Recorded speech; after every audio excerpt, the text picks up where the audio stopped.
Oh yeah, when his Sean, last we name. don't need to know the last name. It's fine. He's just Sean. Sean. It's like I'm trying to. It's like Beyonce. You're just Sean. Like Yes, everybody you should know knows. who I am. You don't need a last name.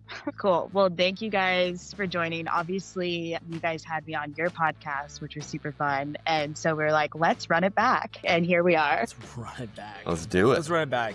You're real doom and gloom on that podcast from me, but you were great. Okay, it was not doom and gloom, I don't think. I didn't think it was negative at all, but maybe that's just how I view things. I'm generally a pretty optimistic person. I love it. I don't know. No. It was a great Yeah. podcast. It It was was a great good. podcast. The best one we've ever done. Yeah. I enjoyed it. You thoroughly. say that, I know that you say that to other people too, because I listen to your podcast, so I do Well, not for I a say- no, second every- believe it. every- I'm no, calling every you subsequent out episode- on that. Every subsequent episode has been the best one we've ever. We just get better every time, you know? We get better every time. I'm just as- gonna as have the to keep podcast coming grows, on to we like grow with keep it. getting that. Yeah. I Every have to single. keep- The next time you come on, it'll also be the best podcast ever. Yeah, Because, we'll right. have grown. Yeah. No. Thanks for having us on, Hannah. This is exciting. Yeah, you'll notice that Congrats I on the never podcast. say that. If you hear it from me, you will know that it's Then me it truly means saying this is something. the best podcast ever. Right.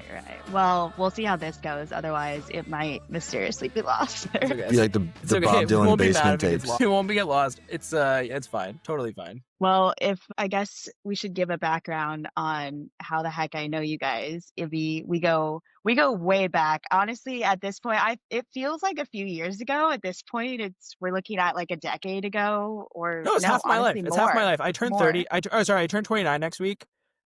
I've now. Oh my God, It was happy half early my life. birthday. Thanks. It was legitimately at the age of 14, and that was more than half my life ago. So Crazy. yeah, I have Wow. not known. There's very few people that I routinely stay in contact with that I have known for as long as I've known Honored.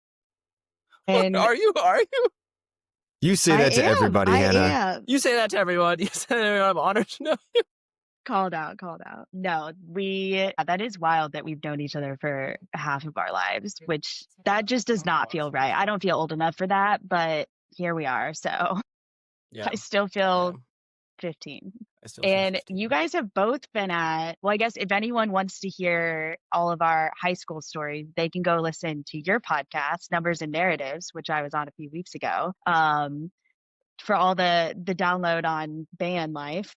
Yeah, favorite teachers. The Band teacher life. that called out Ibby for Well, I flirting will with a never girl forget that. amidst band. All the the trauma of Ibby's past. That's right. Wasn't We'll even try to avoid the flirting. trauma today.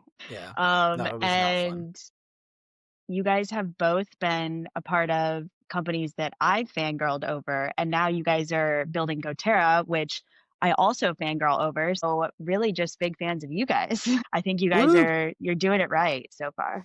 We also are fangirls of the companies both that you are running now and the places. I know at least I am a customer of at least one of your previous employers, and I enjoy working with that company. That's right. So we interact with Love them that. pretty often. I need to go to LinkedIn and try and figure out who this is. Play a little detective game. It rhymes with Fanta, Yeah, it rhymes with Fanta. which everyone cool. like. I think when I tell people that, they like think that they like hear Fanta and they're like, "You worked at a soda company?" And I'm like, "No." Now, do you know what a It is- rhyme is? I feel like the only people that know that company are either people that live in SF and NYC and see the Subway ads, and they're like, I know this is some sort of software that like my company probably Yeah. uses, or it's like B2B tech bros. Like it's I like was it's gonna like say, those are anyone the that works in two- tech. If you listen Yeah, to yeah. Invest Like the Best, you know it because that's Yeah. like the hero ad every single time. Too. Interesting. Yeah. True. Okay, fair That's enough. true. Yeah.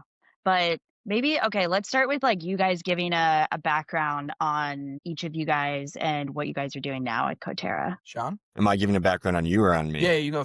You give. one of Honestly, you that first. would make it better. Sean will let's both do introduce the other. himself. All right. Sean, you introduce you. I'll introduce you. You introduce me.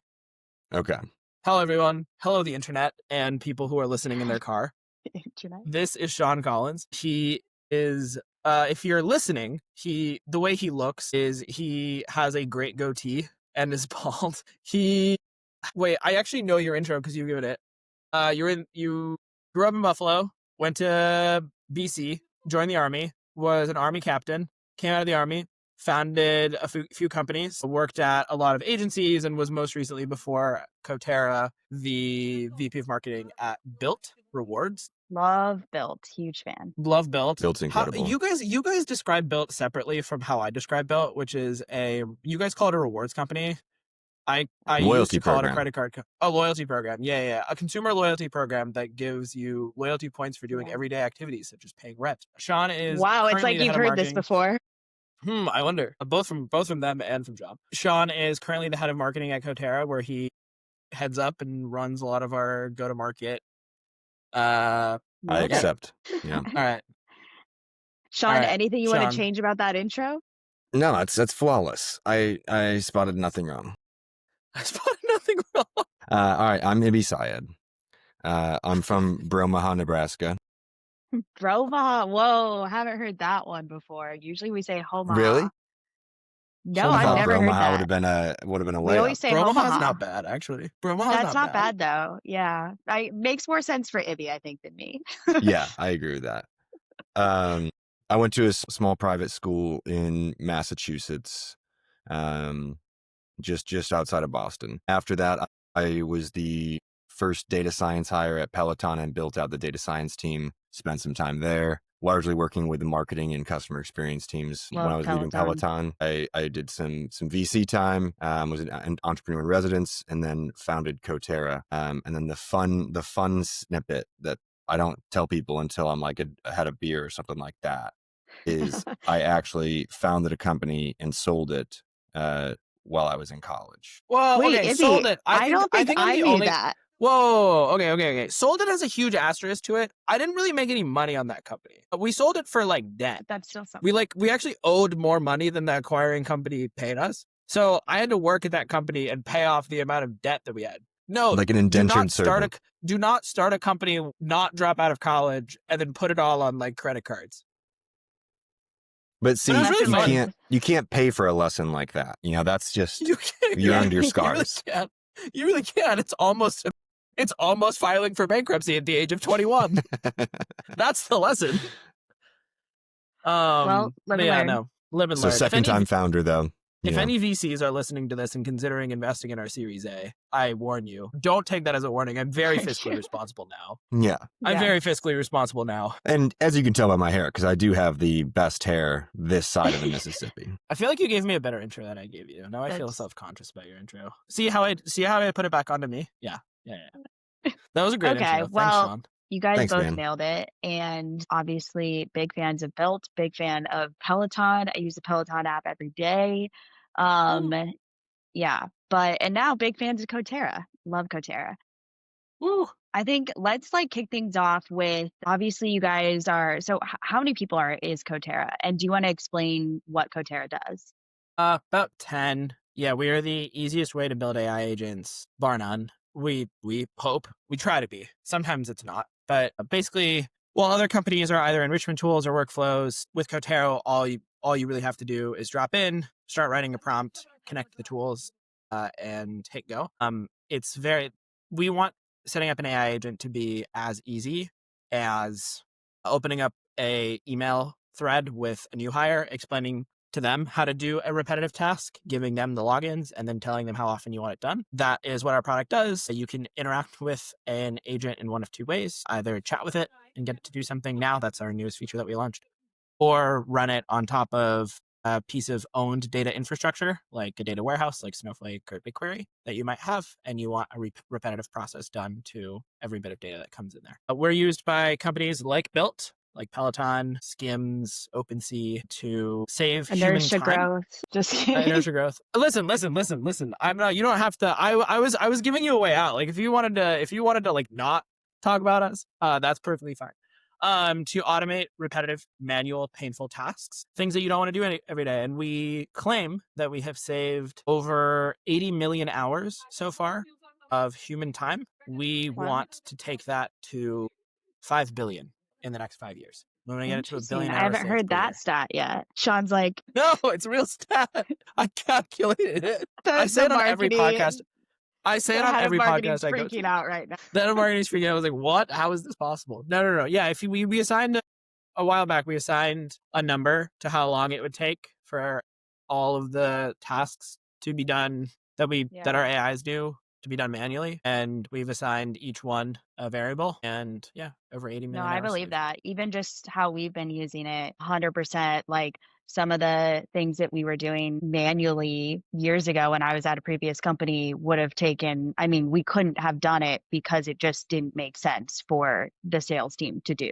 So Yeah. the fact that now it's possible and it's not costing us all this additional time is huge. That's the thing that I think is Honestly, kind of that is blowing kind of my the mind. asterisk to my. Oh, sorry, that is the asterisk to my claim. There is like some of these things you just wouldn't want to do, but Yeah. yeah. But But that's that's the real huge. That's value, the whole right? Like point. there's at Yeah. every job I've ever had, I've had a list of things that like are my like Yeah. want to do list that I just Yeah. never actually get to do because the realities Right. of your day to day are just way overwhelming. I'm never going to have an extra 20 hours to sit and Yeah. do X stupid task. And so I start a job, build this list, leave a job, never having crossed something off. And now truly like we are executing on this list of things that I've been like, I wish we could do this. I wish we could do this. And it takes a couple hours of testing a prompt and trying to refine it and running it across a sample. And then this week I got a list of 10,000 podcasts and I built an agent to review their YouTube transcripts, identify if they have guests, and identify if Ibby or Tom, Tom's the other co-founder of Cotera, if either of them would be a good fit to be a guest on that podcast. Like Whoa. That's a that is a great idea. massive lift off of my plate of like, otherwise I would have just been like Right. picking 10 random podcasts and emailing people. But now it's like actually Yeah. thoughtful. It's going to be more relevant outreach. It's only going to be to shows that do make sense. So they're not just getting some spam email. They're actually getting a legit Yeah. outreach that we have a good guest. Right. It's improving the quantity and quality of outreach because you're able to do that research more easily. Exactly right. Sean, I just realized that I got an email last night saying that we had run out of YouTube credits, and I was really confused as to who was using that transcript app. I will go and add more YouTube credits. Now that I know that you're the one that was using it, if it failed, that's why. It's because we ran out of the API, but that's fine. Don't worry. I still have 30,000 more podcasts to go. Wow. And that's really thorough. That's a lot. You're going to be hearing a lot of Ibby. Everywhere you go, it's just going to be Ibby on podcasts. It's actually kind of insane. Love You done a really good job of it. I've been on a podcast every day this week. Holy cow. Wow. Which is crazy. That's Yeah, actually no, really John, impressive. I will say, Hannah, this is something where I wasn't expecting. I didn't know how this was going to go because we are a relatively like unheard of company, and it is like very surprising how many podcasts are like it's really bad. I can't do the outreach myself, right? Like I feel like if I like email people and be like, hey, can I come on your podcast? I'd be like why that's weird. But Sean doing it on behalf of us, it's actually like done it's been pretty good. Not everyone seems to launch the podcast. There's like one or two that I've been on where I was on them a few weeks ago and I must have just done terribly. So they just ghosted me. But I mean, I don't know. I do think that different people, like there was a point in time where we had so many numbers and narratives episodes recorded that we were like 2 to 3 months ahead of schedule. That's true. Right? Like, I think that's true. In an ideal world, that's how you got to give it some time. Yeah, it's like an interesting balance. Like you want to, like part of me wants to be responsive and book it like every week so that it's super topical, whatever we're talking about is like whatever is buzzy right then. But part of me is like, wouldn't it be great if we just knocked out like a year's worth of recordings in like 20 days or something like that? We're just like coasting. Yeah. Right. That's interesting that you say that it's been successful with Sean reaching out on behalf of you. I was listening to a podcast maybe like a month or two ago, and I forget her name, but I think it was one of the co-founders who is partnering with Bill Gates' daughter. And she was talking about how in college she would pitch herself to speak at all these things using like a fake email, like an alias. It was just her, and she would pitch herself and then negotiate comp like as this fake person, basically. She always she was her talked own about like agent? how much essentially, yeah. This was Sophia, yeah. I can't remember her last name, but yeah. Kiani. Wow, you're so in the know. Was I on that one, Sean? I don't think I was on that one. No, it's not. It wasn't with us. I just It'd be like that would be big time if you're on that podcast because that's pretty I like big. yeah. I just one of my friends worked there for a while, for a little while, and so I spent Oh, a really? couple afternoons over there, like talking Martech with him. Oh, cool. Wow, small. The tech world is so small. It really feels like Omaha sometimes. Omaha.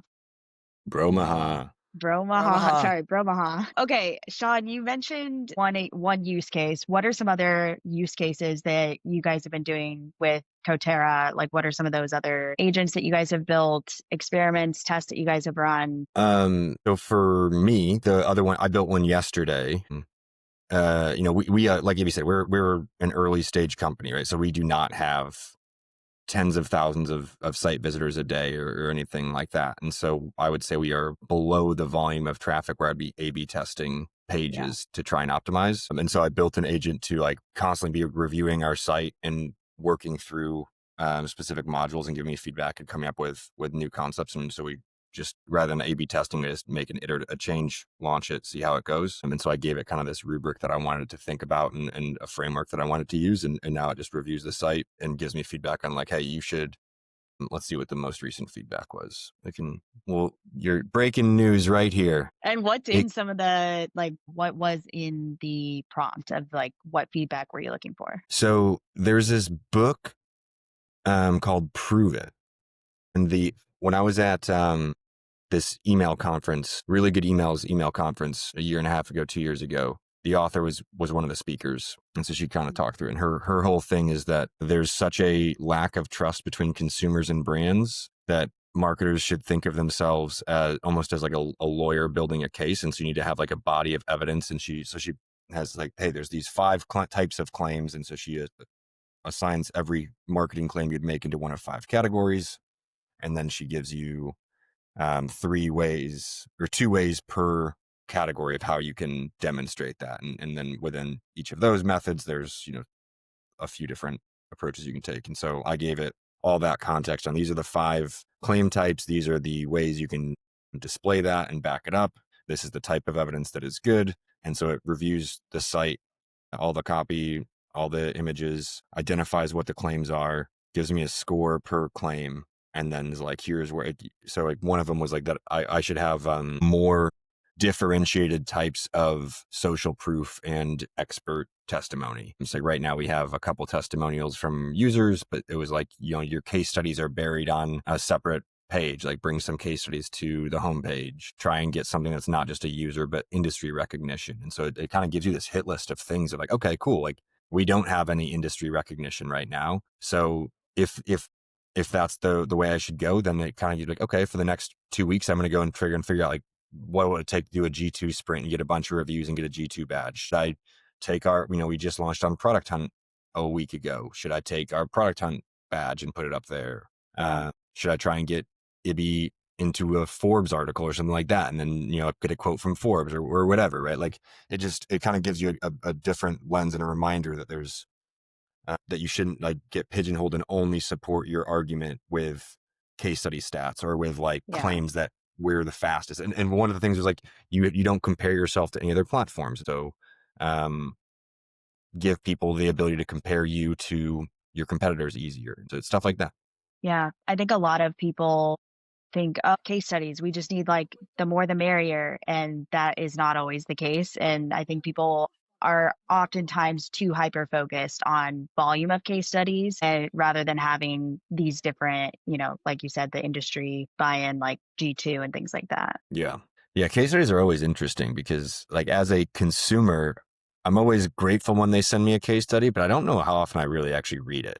Because I'm like, well, yeah, but I know that you like curated this and you've written it up, and what value is this really? Right. That's why I think like reviews are really important and other kind of like, somebody who is completely objective, like what are they saying about your company? Yeah. What do you think are like some of the quick wins that you guys have used or that you've seen your customers use with Cotera?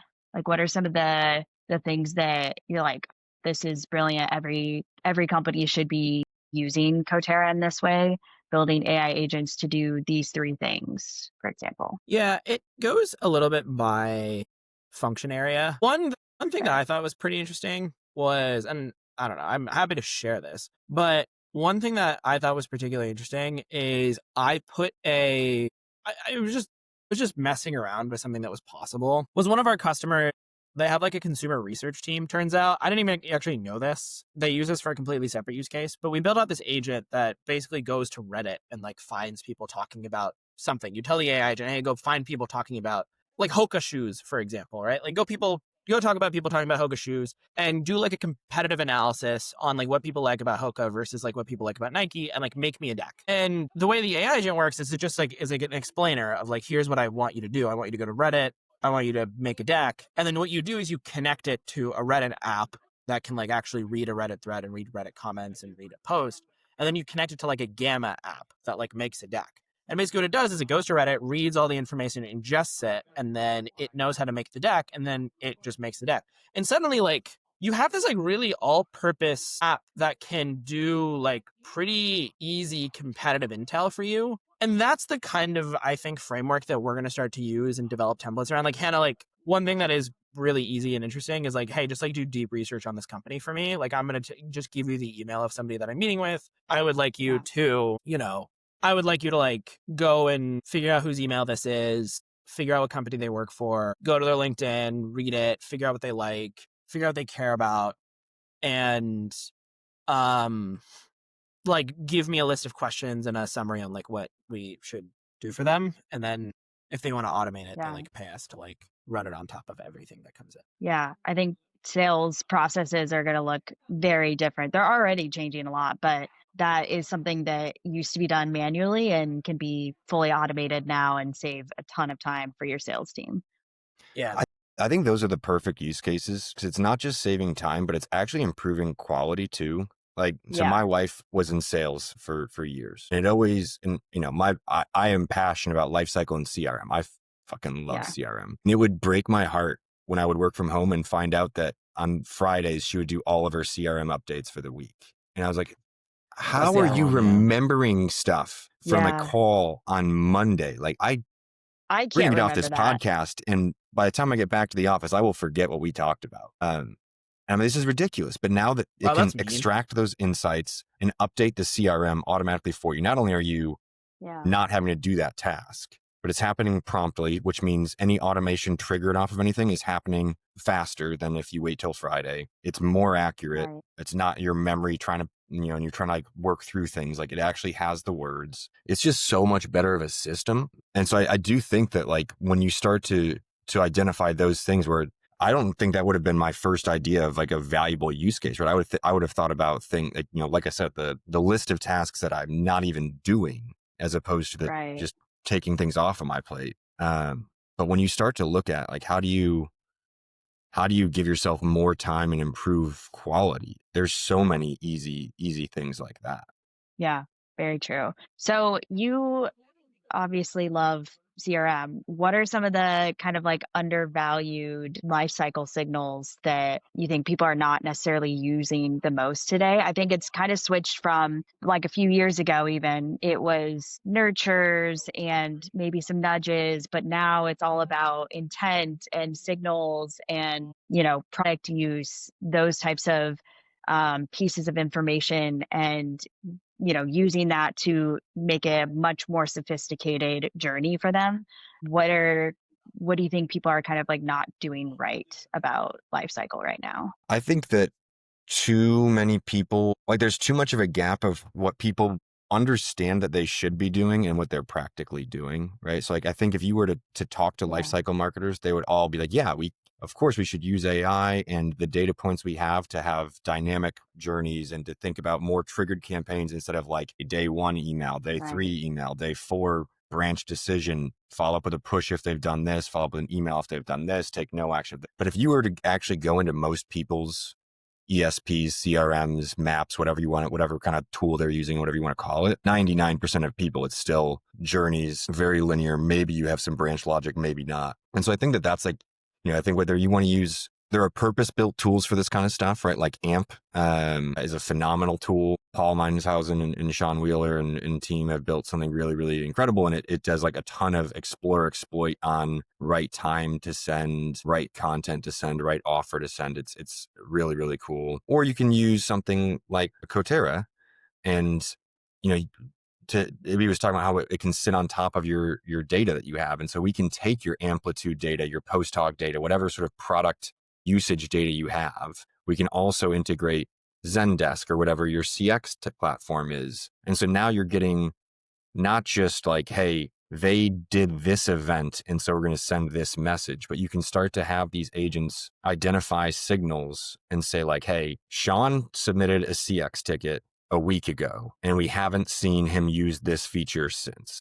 Like, let's send a reminder. Let's even, or it could be like the lifecycle automation could be slacking a CSM and saying like, reach out to Sean about this, right? And so like suddenly it almost adds additional channels where you can still do email. Yeah, you can still do push and in-app and whatever, but you could also get your sales team in the loop. And I think it becomes way more personalized and valuable, which is like, the name CRM is like the biggest lie we've had for 20 years, where most CRMs are just like a contact list and a pipeline measurement tool. Like that's it. Data. This is actually a chance now with automating updates to your CRM with notes and attributes and stuff like that based on call transcripts, with triggering messages based on, these other signals that aren't really integrated that well, or wouldn't have a clear trigger, right? Like, because otherwise you're having to define, like, the old way would be like, okay, have Zendesk send a webhook to Braze if a ticket's opened up.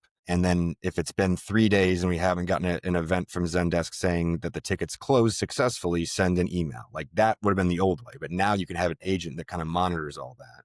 And then you layer in, you do a lot of personalization on the outbound side, but there's no reason you couldn't do that same personalization for every email. So now you could build your template and then have the AI agent inject truly bespoke copy and truly bespoke recommendations. And now you're actually getting to a point where this is like the personalization we've all been promised for years. And it sounds like another pipe dream, but it's very easy, or not very easy, but it's very approachable to do. Yeah. I think a lot of early stage companies, when they're setting up their CRM and nurture systems for the first time, it probably feels a little overwhelming to them of like, where do I even start? And what are the things that I need to be tracking and using to then decide what to say to this person at any given moment? So if you were to, at a high level, like very, very simplified, say, like, first do this, then think about this, like how would you go about starting from the ground up a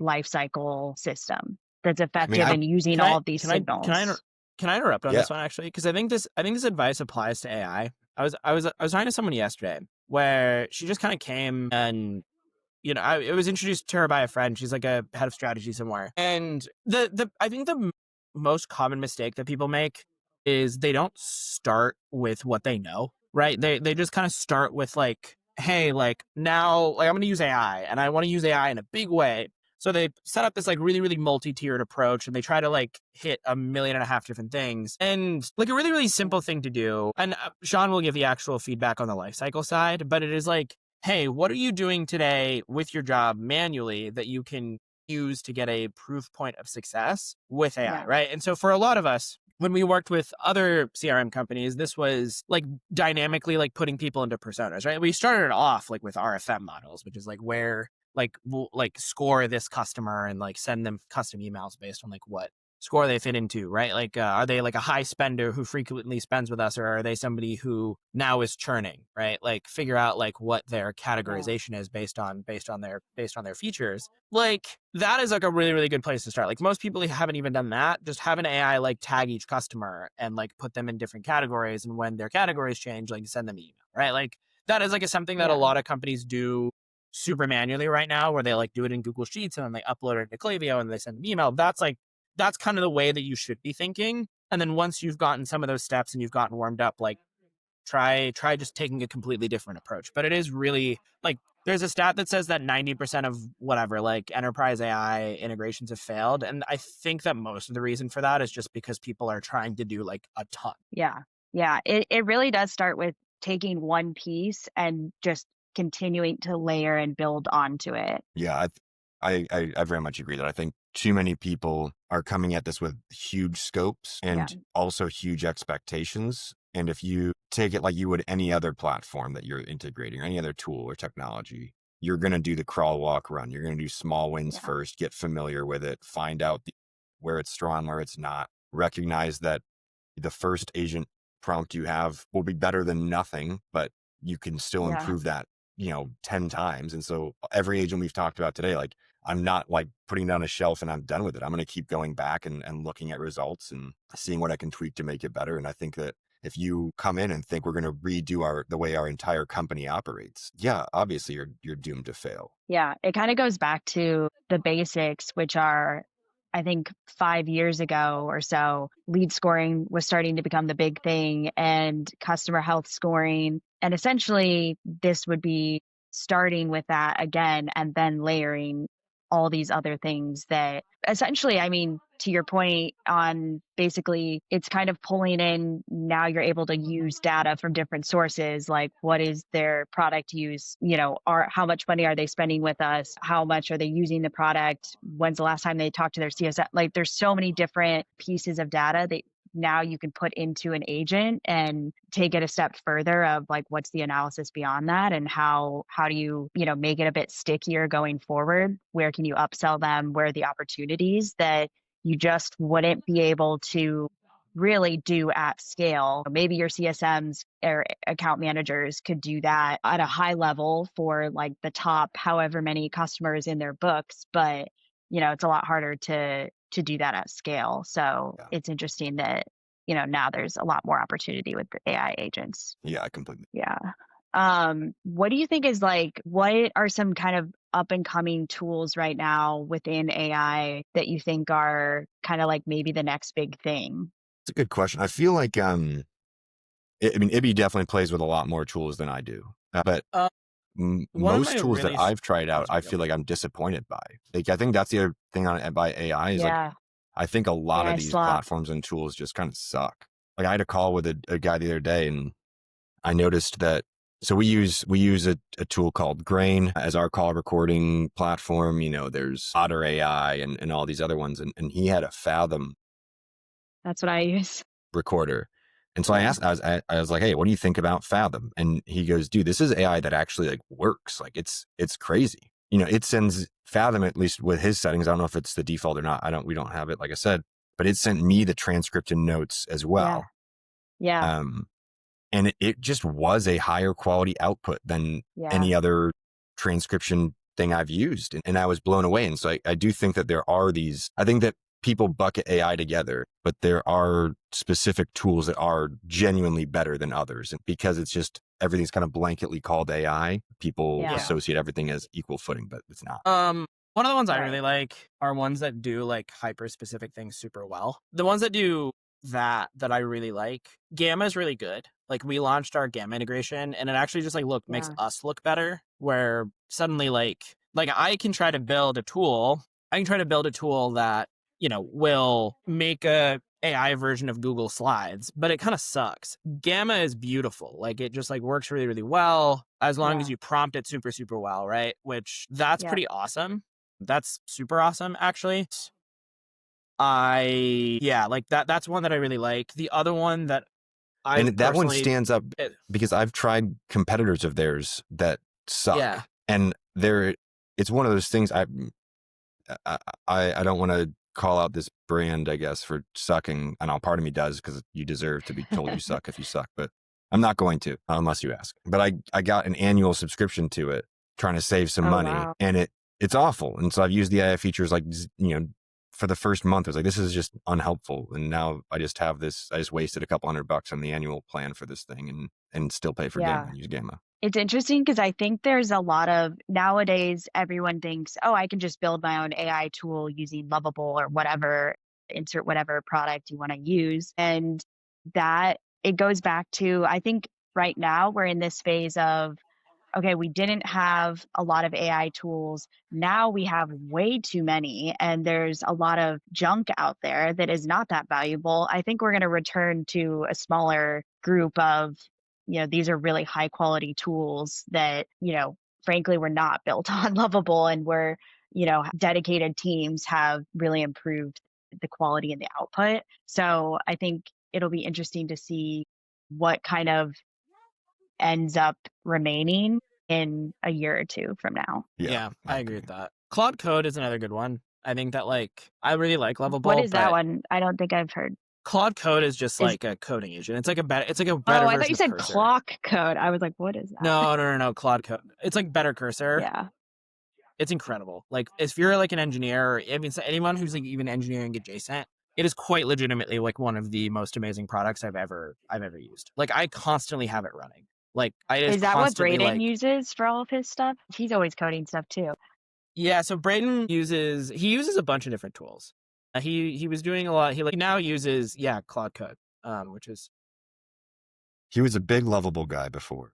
He was a big Lovable I think guy, everybody starts out with Lovable, I feel like. Everyone starts off with Lovable. Lovable is, if weed is the gateway drug.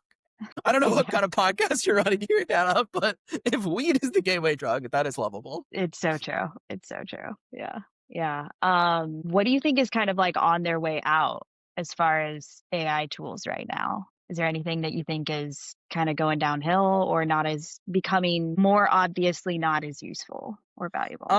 Yeah, so a couple things. I think that Gemini in general has really, really gotten a lot worse. Like, I know they launched 3 yesterday, which I haven't played with, but yeah, I haven't played with it yet. One thing that's kind of happened for us is we started getting a lot of customers complaining that their tags and their agents were starting to work less well, and we thought we had done something, but it turns out that just because we negotiated, we had a deal with Gemini, we kind of passed that along to our customers for a while, and the models have just gone way worse. They suck. We changed our defaults. Our default that people started with on our product was Gemini 2.5 Flash, and it really blows. It sucks. We've switched everyone to GPT-5 Mini when they first start off on anything. Claude is definitely by far and away the best one at at least doing things. But that's an interesting thing. I don't know what happened there. The other one that we've recently all started to churn off of as a company is Cursor. Cursor's not bad, but the way that it does engineering, it costs a lot of money because it takes everything into memory and everything into context. So it uses a lot of tokens. And to do the same job, Cursor is, I think, a 1/10 the cost. Or sorry, Claude Code is 1/10 the cost. But Sean that's kind of closes out of his Cursor tab right now. Cursor's still fine. It's just it costs 10 times more to do the I same mean, job. there's a fine line between, is something higher quality and worth the cost, or is it better to use something that's maybe slightly less good, but significantly cheaper? I mean, especially being probably most people listening to this are growing a smaller startup that's scaling, so those costs matter. Yeah, I think so what's interesting, you called out Gemini, your original question was what do you think is kind of on the way out? And obviously Gemini is not, right? It's going to continue to grow the same way that Microsoft Office has continued to grow everywhere. And Outlook is still an email platform people use. It'll be fine no matter how terrible it gets, which is disappointing. I think the other piece that's standing out to me more and more now is that a lot of these non-AI platforms that have AI features are standing out to me for how awful their AI features are. Yeah, basically a chat bot. Yeah, I mean, I get, and not even a good one at that. Yeah, and it's the same reason that I used to say hey, why would you be using your CRM's default analytics for things when there's an analytics tool built for CRMs, something that is purpose built for something versus a bolt-on feature. The bolt-on's never going to be as good. And so it's really about, is it good enough for the complexity or depth or sophistication of you and your team at this point in time? And for a lot of people, a Klaviyo AI default feature, raise one, a customer or whatever, those are good enough for now. But there's going to reach a point where your team grows and your